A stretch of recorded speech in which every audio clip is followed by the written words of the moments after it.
There's too much evidence that the COVID regime is political, and our leaders are lying about it. Tonight, there is conclusive proof of that. A remarkable story. A reporter with the Fox 17 TV station in Nashville, a man called Dennis Ferrier, caught that city's top officials hiding key health statistics, and for no justifiable reason. Ferrier uncovered a series of emails between the mayor's office, that would be Nashville Mayor John Cooper, who is a Democrat, and the city's health department. In those emails, city officials discussed the fact that only a very low number of coronavirus cases have been traced to bars and restaurants in the city. As of June 30th of this year, for example, nursing homes and construction sites in Nashville each produced more than 1,000 cases of the coronavirus. Bars and restaurants, just 22 cases total. Numbers like this could be great news for the city of Nashville. Bars and restaurants have been suffering there for months under crushing COVID restrictions.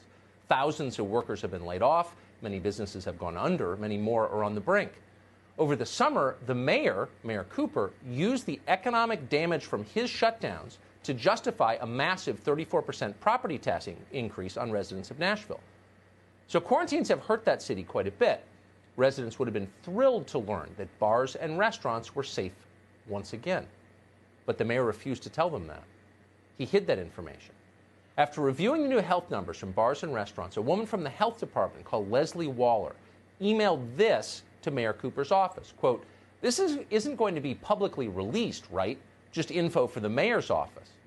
A senior advisor to Mayor Cooper, Benjamin Eagles, responded this way, quote, "Correct, not for public consumption." Not for public consumption? Why would that be? These aren't the nuclear codes. This isn't national security information. It's public health data, or it should be public. A month later, a reporter in Nashville heard rumors that bars and restaurants there were safer than the city was admitting they were.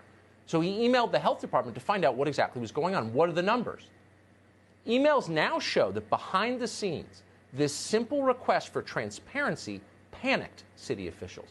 They schemed among themselves to hide what they knew. Quote, "We have certainly refused to give counts per bar," wrote one. Why is that? Why would they refuse to give those numbers? Here's the answer, and this is a direct quote. Because those numbers are low per site. Oh, the numbers are low, so we hide them. Hide all good news. That's the policy. Otherwise, the fear might subside, and our power along with it. Today, reporter Dennis Ferrier tried to get more information from the mayor. Why did the mayor's office lie about health information that could have helped the people of Nashville? The mayor wouldn't answer that question, of course, so instead, he sent his minion, a flat called Chris Song, to scold Ferrier for daring to ask that question. Watch. We did ask for context yesterday, and we're told not just no comment, but FOIA us, and that doesn't really feel like a we're all in this together comment. What you should have done was to come back, tell me that you had validated those emails in whatever way that you did. Because you wouldn't. You told us to FOIA it, sir. You said go through legal channels to extract this information because we don't want to share it. Sir, okay, I'll argue with you all day, but you're not gonna talk to me like this and walk away. I will talk back to you the same tone that this is, this is America and the people have the right to know the real COVID number. Don't shake your head. Ah, finally a real reporter somewhere. "What you should have done was go back and tell me you validated the emails," said the flack.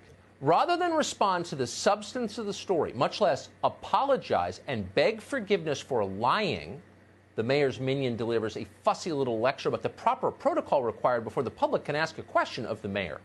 "Don't question your overlords, prole. You'll take the coronavirus data we give you." So why are they so afraid to tell us the real numbers? You know the answer.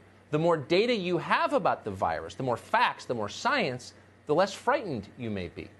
And that's why they always emphasize how many people have died, almost 200,000, but almost never who died. If you knew the details, you might realize that getting a drink at a bar in Nashville, or for that matter, sending your children to school in person, poses very little risk to anyone. As of tonight, COVID-19 remains what it has always been, overwhelmingly a threat to the elderly and to people who are already sick. The median age of coronavirus death in this country as of June 1st is 75 years old. 90% of all deaths have occurred among people over 55. Americans under the age of 44 account for just 2.7% of coronavirus deaths. This does not mean that COVID-19 is not dangerous. Of course it is. It is dangerous. It's just not dangerous to the overwhelming majority of people who are being destroyed by the COVID-19 restrictions. And that is unforgivable. There's no justification for it. They don't even want to talk about it, and so they don't.